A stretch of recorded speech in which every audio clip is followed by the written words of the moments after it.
I am a firm believer that you have to take the personal aspect out of everything you do.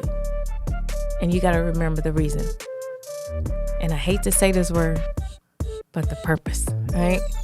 And if you don't have that emotional intelligence to decipher what is really mission related, what is personal related, then as a leader, you're going to often make mistakes. And I wasn't perfect at it. I need to take a note. I wasn't perfect at it, but I noticed every time I made a decision, I relied so much on who I was and what I did. And sometimes that doesn't matter. You got to look at it for the text. You got to look at it for what it's worth. And you got to look at what are we trying to solve. So if you don't have that emotional intelligence to separate business and personal, you get yourself in a lot of trouble. You're going to have a disgruntled workforce. You're going to be miserable yourself because you're going to feel like you've made decisions that probably weren't the best. You won't tell yourself that, but they will haunt you forever. And I can't say that I haven't made a mistake in the past, but I learned why I made those mistakes because I put too much of my personal emphasis on it.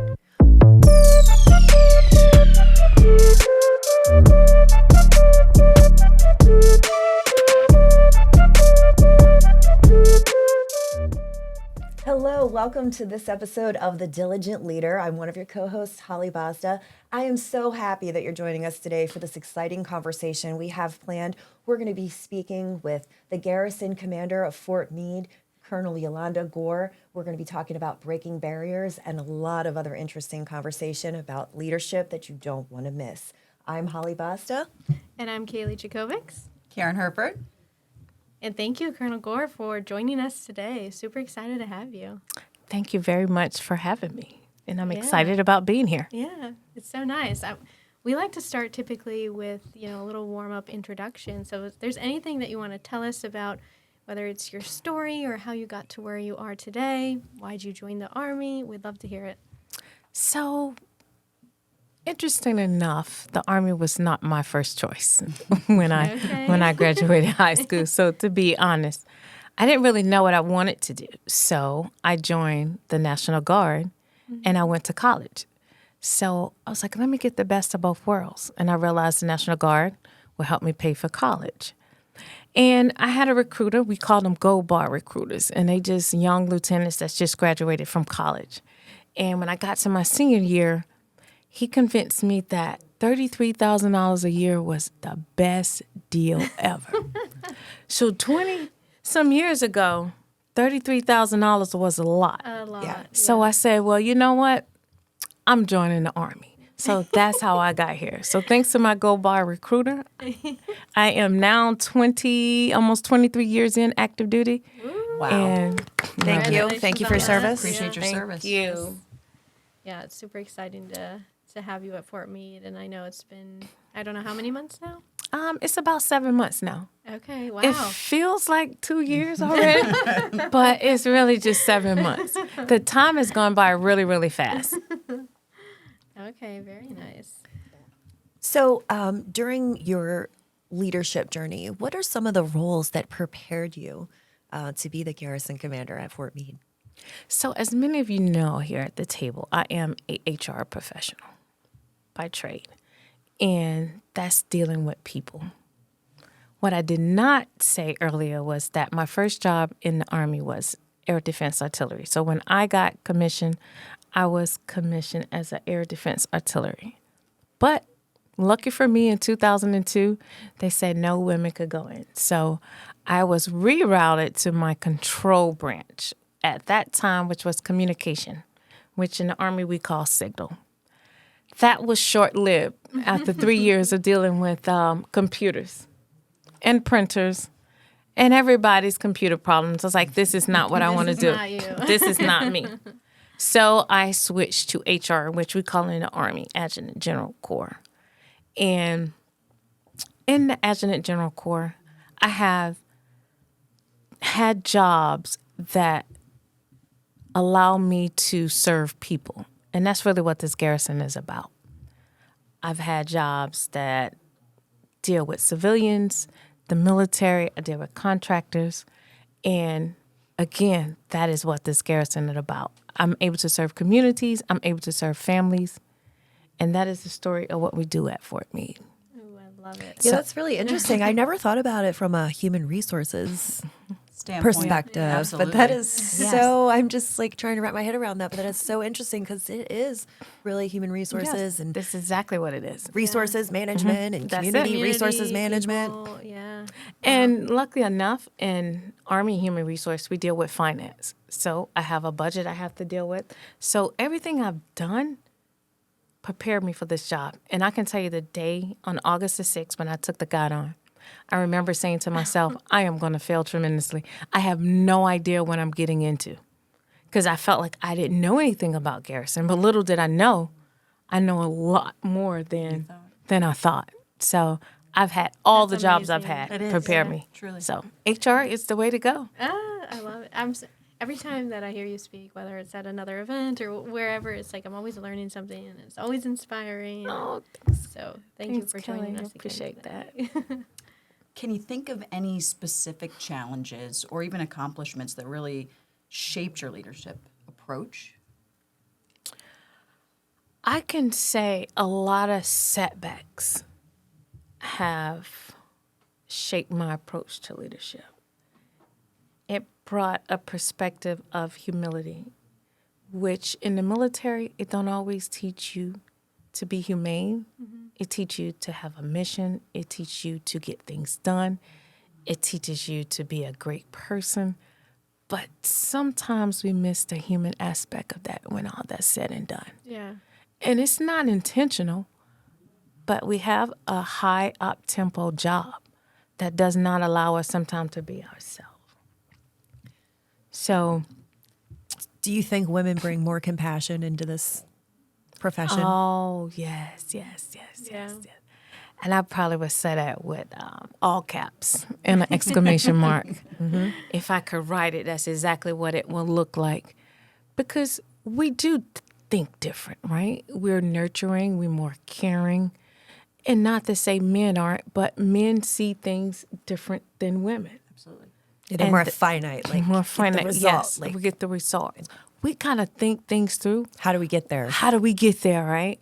And you got men that do that too, but women Yeah. tend to do it a little more than men. And that's why it is important to be diverse. You right? Great, yeah. You know, because we have different perspectives that we bring to the table.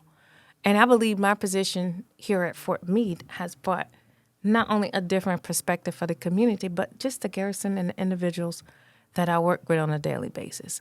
Because sometimes I'm saying things and I'm in a room and it's like, well, I never thought of that. Yeah. Never thought of that. Yeah, it's just a different no, viewpoint. I never thought of from that. just person to person, not even just gender. Like just yeah. having a diverse group of Yeah, people. just is different so- people. Yeah, And to that point, I mean, I think, Army Strong builds the strength of the community because Fort Meade is a whole community. I mean, it's Yes, its own town. yes.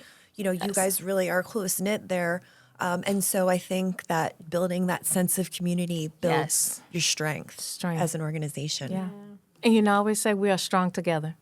Because, I can say as many things I want, but I'm nothing without The team. the team there. yeah, Everyone there, we make up the team. yeah. So even though my name is on the line, my name is on the sign, I'm there to take care of them. I work for them. Yeah, I love that. You have so much experience that you've been talking about. I guess, how do you, after all of these, years and times that you're learning and growing, like how do you personally define leadership? Interesting question. I saw that one some years ago, and I don't think it's any different than the definition. Okay. If you can influence individuals, if someone will follow you, you have to define yourself as a leader. Yeah. It's the ability to influence others. I would take no more than what the definition is. Did you ever see yourself, I guess, where you, like when you were younger or starting your career, where you are now? No. Yeah. I gotta say, Gotta hear. I wasn't the nicest kid growing up. I wasn't the nice, I chinged. So I would say give people second chances. Because I grew up in a very, very small town, and I grew up with a chip on my shoulder, right? I didn't have everything I wanted as a kid. I didn't have all the nice things. I didn't have all the nice clothes. I didn't live in the big house, but I had a purpose in life. Oh, And I knew that purpose would take me further than money would. yeah. And that's what got me here. I love that. Yeah. Wow. And what an impact. Yeah. Yeah. Yeah, for me personally, I have a lot more that I want to do in my career, Mm-hmm. obviously, but even a couple years ago, I'm like, wow, I didn't think that I would be here. And I like to read and learn and Mm-hmm. hear from leadership about the successes and challenges that they've faced and how they've grown, where they've gone today and how they got there, basically. Yes. So, very interesting to hear from you on that. Thank you. Yeah, I'm curious to know, as you've worked your way through the ranks in the Army, what's the biggest barrier that you feel like you've broken through on that journey? Excellent. Oh, Holly, you got me on this one. The biggest barrier that I've broken. I'm not sure there's It could be more barrier. than one, but ones that are worth mentioning. So the Army, and I got to give them their credit. They have systems and processes to make sure everybody is successful. The barriers come with the people that are in charge. The barrier comes with the people that you have to deal with on a day-to-day basis. Mm-hmm. So I would say the biggest barrier I had to overcome is having to deal with people. People, the worst of them and the best of them. Because there are systems and things that allow us to be great at whatever we want to do. But there's the people that tends to stop us. Yeah. So I would say that was my biggest barrier, just learning how to work with people, regardless of what they believe in, regardless of how I felt about them, is looking at them for who they are and really just remembering what my purpose is. There's that human resources Yeah. coming out again. Yeah. Dealing with people, managing Dealing with people. Yeah. People, it's important. You have to manage people in everything you do, right? I know Everything. this is a I'm world learning of that. AI is emerging, but people are not going anywhere. So I realized that was my barrier. My barrier was people. Yeah. It wasn't anything other than people. Well, I feel like you have a lot of emotional intelligence. I mean, you have to in your role as well. So going back to human resources, community, people, I mean, for you, how does emotional intelligence play a role in your decision making, whether it's personal or professional? Oh man, y'all really getting me today. Emotional intelligence. I am really big on emotional intelligence because I am a firm believer that you have to take the personal aspect out of everything you do. And you got to remember the reason. And I hate to say this word, but the purpose, right? Yeah. And if you don't have that emotional intelligence to decipher what is really mission related, what is personal related, then as a leader, you're going to often make mistakes. Yeah. And I wasn't perfect at it. I need to take a note. I wasn't perfect at it, but I noticed every time I made a decision, I relied so much on who I was and what I did. And sometimes that doesn't matter. You got to look at it for the text. You got to look at it for what it's worth. And you got to look at what are we trying to solve. So if you don't have that emotional intelligence to separate business and personal, you get yourself in a lot of trouble. You're going to have a disgruntled workforce. You're going to be miserable yourself because you're going to feel like you've made decisions that probably weren't the best. You won't tell yourself that, but they will haunt you forever. And I can't say that I haven't made a mistake in the past, but I learned why I made those mistakes because I put too much of my personal emphasis on it. and But who you know I what? am. Those are the exact kind of points that we're trying to share with people, because those are the lessons that leaders learn from and they evolve from, and Yes. then they get better and they do better and they make better decisions. But it takes a unique mindset to even recognize, like, hey, I could have done this better. And I don't think that all leaders do that. So I No, commend no. you, and I really, Thank you. appreciate your thought process on that, I because feel like it really fosters an entire culture, wouldn't you say? I mean, talk about, or if we could, kind of the challenges that some of the service members at Fort Meade are kind of facing, and how is it easier for them to maybe approach you, or are you finding it more kind of standoffish? What's your take on that? So the culture at Fort Meade is probably different than anything I've ever experienced in my military career. We have all 6 services, and those 6 services have their own culture. Really? Wow. Yes. What? So, I didn't even think about that. So the Okay. Navy does their thing, the Marine does their I guess that makes thing, sense. the Army, the Air Force. So you have 6 cultures on one installation. That's a lot. Where in the past, I go to an Army base, and I'm just going to think of Fort Riley. Everybody is Army. There's one culture that I have to deal with. Yeah. Here I have 6. 6. Managing more people. So I don't always get to interact with all 6 services, but I make myself approachable and available for any and everybody that wants to speak to me, because that's important. It's just being open-minded, because I'm not familiar with their culture. I don't know what they're accustomed to. I don't know what their thoughts are. But as a leader, again, the great quality is you got to listen. Yeah. So this is where my listening aspect comes in. I got to listen. I think that's so important, because I think that in a lot of organizations, folks are scared to say things to a leader, or they don't feel like they can approach that person, or it takes a great deal of courage for them to maybe express concern over something that they're facing. And so I think that your willingness to just listen and be accessible is very powerful as a leader. I You did have get to. chills when you said that, because Yeah. that's one of the great qualities for a leadership is being able to listen, learn, and also grow. Yeah. So Because I've learned, like, the single killer to leadership is thinking you know everything. yes. And I listen a lot. I listen because I don't know it all. I'm still learning. I'm still growing. I'm still trying to figure it out. So listening helps me get to that point. Yeah. I mean, what other qualities do you think are important for leadership? Compassion. Not living your rank, but seeing people as a person. I never, ever lived through this. Whatever is on my chest was on our shoulders a long time ago. Remember that, right?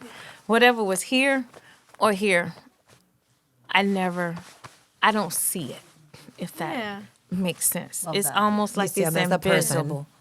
I am Colonel Gore, but I operate like Yolanda every day. Yeah. That gave me chills. I just operate like Yolanda. Yeah, and I think too, like you're super approachable. Like we're obviously we're not in the military that I know of, but you're super approachable, and I just felt like the instant, the moment that we met, it was instant. Like I didn't feel intimidated. Not that I feel intimidated a lot, but like sometimes when you see people in uniform or obviously a high authority or whatever, it's like, oh, I don't know if I should talk to them. Am I good enough to talk to them? And like you are. Like, just so approachable and compassionate. What And you're warm saying. and welcoming. Yeah. Absolutely. Y'all are too nice. Oh my goodness. Yeah, Y'all are too And I kind. think for Thank me, you. they're lucky to have you. So Thank you so much, Kelly. I appreciate You're those so kind of welcome. words. yeah, you're so welcome. So, on the show and with a lot of our guests, we've talked a lot about mentoring. So I'm curious if you participate in mentoring, any kind of mentoring program, and what are some takeaways that you might have for leaders who are considering becoming a mentor and the value in it? Whether you're a mentor or a mentee or both. So, as a leader, I don't think you ever stop being a mentor. I think it's part of the job. It is definitely part of the job. I mean, you got employees, you have soldiers, you have family. You're a leader every day you wake up and leave that house, in that house. You are a leader 24/7, and that's the way I look at it. But as far as things in the community, just this last weekend, I did do a march in Meade Village because they had a double homicide. And I wanted the community to know that I'm there with them. I empathize with them. You know, I lost a cousin to gun violence, and it was mistaken identity. Nothing, you know, so I just cringe when I hear that. But next month, I actually have my mentor training to go into Meade High and MacArthur Middle and Meade Middle and start mentoring young boys and girls. And my emphasis is really going to be on the young ladies. Because I don't know if you look at my bio and did some math. We're not going to do any public math here. Please But no. I had my daughter at a very, very young age. Very, very young age. So I had to grow up a lot sooner than I wanted to. But I believe that was the best thing that ever happened to me, to be honest. But I know there's a lot of young girls in that school who believe their life is over. So I am going in there and I'm cleaning house. Yeah. I'm that is cleaning house. amazing. Cleaning house. Showing them what a trailblazer Yeah. looks like. That's right. It's not over. It's not over until you say it's over. That's right. Yeah. So Yeah, I love that you're doing that because I think, I mean, I don't have children now, but when I maybe I don't know, but when when I was younger, it was like that was almost ingrained in us as like, you know, if you get pregnant young, then that's it. Like That's you it. don't have a career, you can't go to college. When in reality, you can make it all happen if that's what you want to do. You know what I mean? So yeah. You're showing and giving them a role model to say, Yes. hey, I came from here Yes. and you can do it too, is something that every single one of them needs to see. Yeah. And the fact that you've came this far is commendable. Absolutely. Thank you. Y'all Absolutely. gonna make me cry. No, Stop it it. is. I mean, Stop it. we've cried on the show before. We'll cry again. yeah, we have. It wouldn't be the first Stop time. it. No, I'm a mom, and as a mom of a young girl, I don't see a lot of positive role models out there that I want my child to emulate. Unfortunately, the entertainment industry It's now not. is just not, you know, a great safe space for children to be sort of, you know, influenced by. So, unfortunately, even, you know, the stuff on the social media, what they see these influencers doing, you know, you got to be Yes. crazy, you got to be a clown, or you've got to be so outrageous. Oh, you gotta be beautiful. And you gotta be all faked all out. dolled up. Yeah. Yeah, Gotta be faked literally out. Yeah, that's a good all name. faux. Faked out. Also, right. Faked And, out. and, Right. here you are, you're commanding the garrison at Fort Meade. Yes. At Fort Meade. I And know. you're going to go in here and you're Who going to would've tell these thought? kids, like, there's a place for you. There's a chance for you. I can do this. You can do this. And I think that is exactly what they need Yeah. because it's that human interaction, like you Yeah. talked about. It's not on social media. It's one-on-one. They can connect with you. They can look in your eyes just like Yeah. we're sitting here, like, and Yeah. all getting the feels and the, you know, the chills from what you're saying. And I really commend you for doing that. And Thank you so much. Again, I think a lot of professionals are very busy. Obviously, you're extremely busy, have a lot on your plate. But for you to set aside that time to mentor the youth and to make that kind of a, you know, potentially life-changing impact on them is really important. So I thank Thank you. you, I do. Holly. And again, Thank it you. shows your commitment to the community, which is what makes you unique. Community. Any particular strategies that you'd recommend for developing next generation of leaders? Excellent question, Karen. Only thing I would say is be yourself. Because too many leaders wear a mask. And they feel like this is a job. No, it's not a job. It's authentic and it's natural. Either you can do it or you can't. I would tell them be yourself and everything else will follow. Because there was a time where I was ashamed of where I came from. I was ashamed of, you know, my accent because I was from the South. And I would practice speaking like The women that look like you at this table, right? I would try to practice. And I was like, you know what? I'm not doing that anymore. But when I unleashed who I really was, I was so much more comfortable. So I would tell leaders, be yourself. Everything else will fall in place. Because if it's truly what you want to do, it will happen.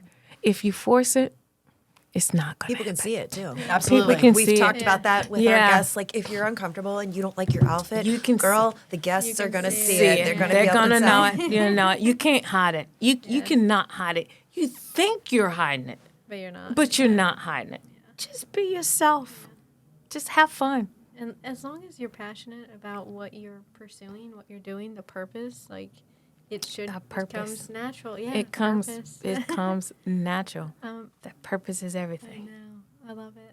I want to move into a little bit more on community and installation impact. I mean, what are your goals for the community over the next couple years? Do you have any? Oh man, I got anything- so many. But I'm gonna tell you the one that is very, very important to me, and that's strategic communication.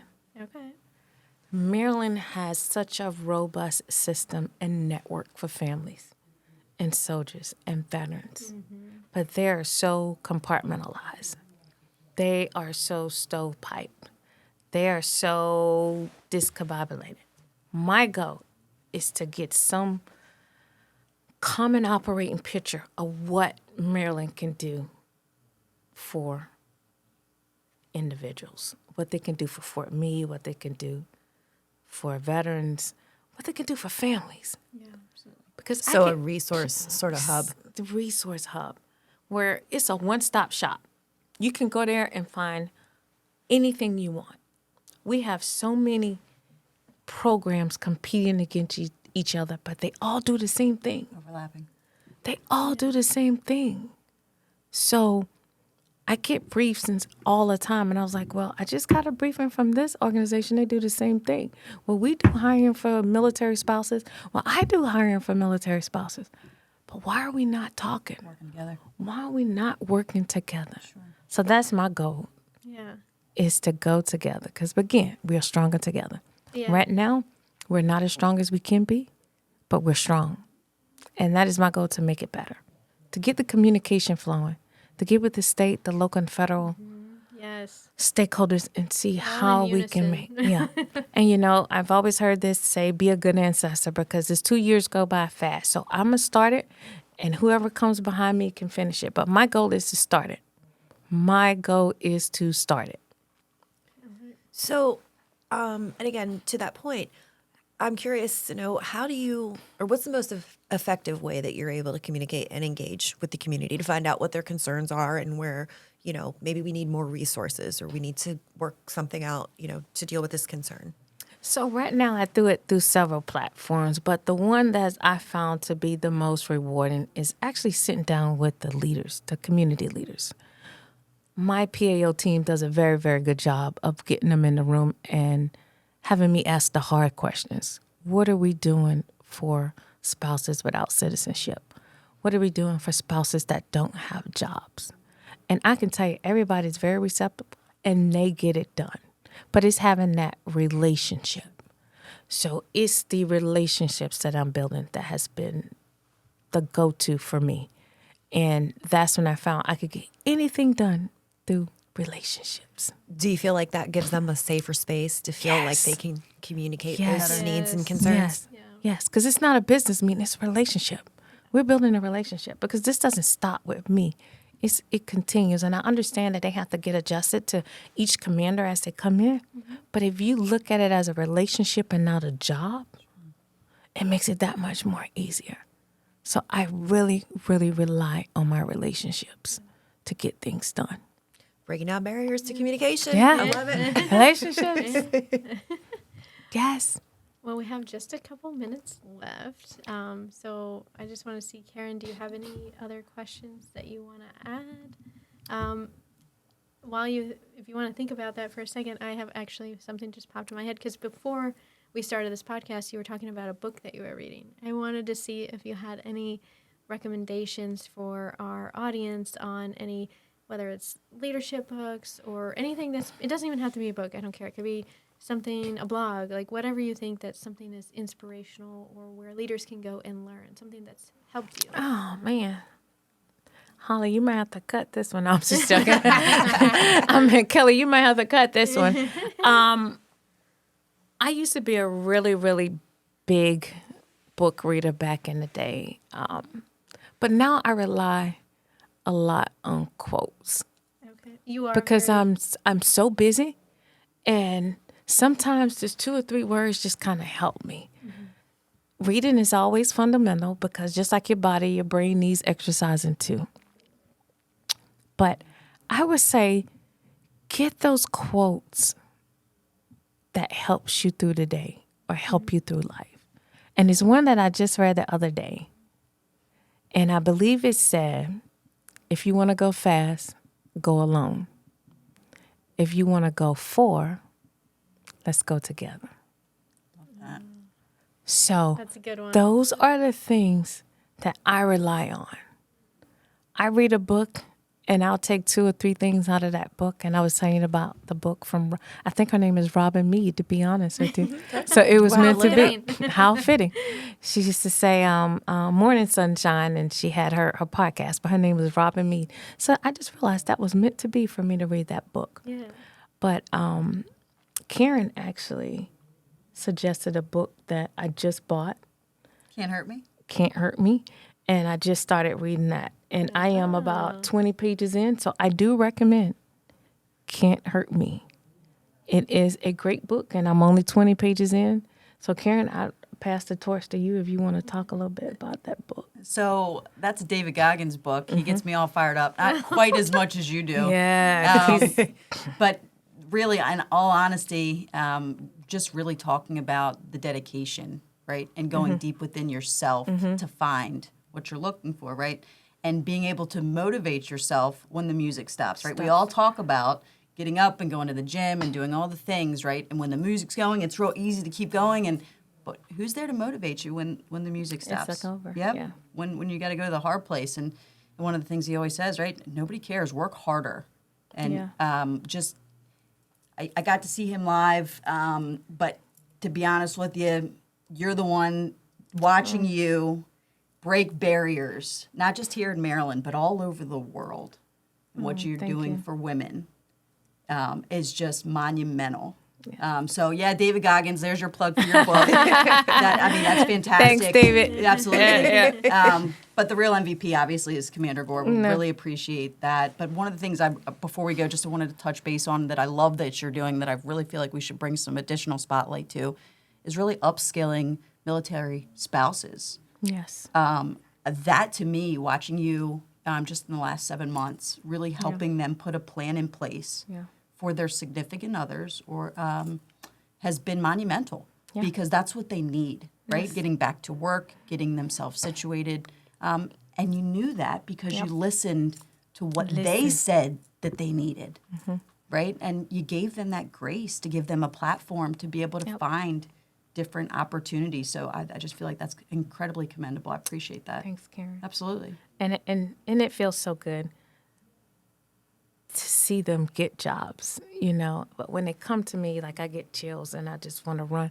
I run the PAO. I run to everybody. Hey, can we get this person in? Can this person call that person? Because I just really, really want to help because they serve too. Yeah. Regardless whether they put the 100%. uniform on, they serve too. Absolutely. And even though I haven't experienced that side because me and my husband are both in the uniform, but I get it. I get it. That my spouse is so important to me as I wear this uniform. When I come home, that is my sanctuary. That is my peace. And he is there always by my side. So those spouses are, I'm sure, doing the exact same thing. And I commend them for it. Yeah. They spend the most time with the kids when we're on deployment and we're away, TDY, we're in the field. Those parents are heroes in themselves. Absolutely. So the moms, the dads, you know, in my case, it would have been, you know, the dad. They are the heroes as well. And we got to commend them. And we got to take care of them just like they're our soldiers because they are. Yeah. And they need the support, especially now. They do. They And I need it. appreciate that you're giving them that outlet. Yeah. And that's exactly what I hope to my legacy to be is that I left an outlet for individuals. I feel like you leave everything better than it was found. Yeah. I do. You too kind, Karen. You too kind. Well, we want to thank you for joining us today. Are there any other, we've talked a lot about purpose and many other things. I love that you just talked about the legacy that you want to leave as well. Is there anything else that you want to leave our audience with today? Any advice, key takeaways, anything you want to share? Sure. If I had to leave an advice for everyone that's listening, I would say, you heard me talk about the turbulent time when I was much younger and where I am today. I would say definitely live your life and not your story. Wow. Live your life and not your story. You're not defined by your story, but you will be defined by the service and everything that you do on this earth. That is a perfect way to end our show today. Thank you. I want That's to thank a powerful you. thought. I'm going to turn over here. I'm going to thank you, Colonel Gore, for joining us in this episode of The Diligent Leader. It was fantastic to have you and to speak with you as always. So I'm one of your hosts, Kalie Jakovics. With me I have Holly Basta, and I also have Karen Herford. I want to thank you again. Make sure you like, follow, and subscribe, and we hope to see you on our next episode. See you soon. Bye. Bye.